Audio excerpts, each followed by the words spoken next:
খাগড়াছড়ি গুইমারা সেনা রিজিয়নের আওতাধীন সিন্দুকছড়ি ও মাটিরাঙ্গা জোনের উদ্যোগে চালানো হয়েছে মানবিক কার্যক্রম।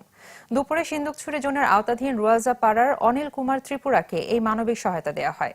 বসতবাড়ি আগুনে ক্ষতিগ্রস্ত হওয়ায় তাকে নতুন বসতবাড়ি সহ পরিবারের সদস্যদের পোশাক, শিক্ষা সামগ্রী ও রেশন তুলে দেওয়া হয়। Sindukchhari zone commander lieutenant colonel Ismail Shams Azizi এ সময় উপস্থিত ছিলেন। এদিকে মাটিরাঙ্গা জোনের উদ্যোগে নতুনপাড়া সরকারি প্রাথমিক বিদ্যালয় মাঠে ৫ শতাধিক মানুষের মাঝে বিনামূল্যে চিকিৎসা সেবা ও ঔষধ বিতরণ করা হয়। এছাড়াও অর্ধ শতাধিক পাহাড়ি বাঙালি গরিব দুস্থ ও সুবিধা বঞ্চিত মানুষের মাঝে আর্থিক সহায়তা, ঢেউটিন ও রেশন সামগ্রী বিতরণ করা হয়। Matiranga zone commander lieutenant colonel Ibrahim Adham এ সময় উপস্থিত থেকে সবার খোঁজ খবর নেন। নগদ পেমেন্টে ৫০০ টাকা পর্যন্ত ক্যাশব্যাক আর লেনদেনে প্রতিদিন ডিপ ফ্রিজ এবং ঘন্টায় ঘন্টায় এসি, টিভি সহ দারুণ সব গিফট।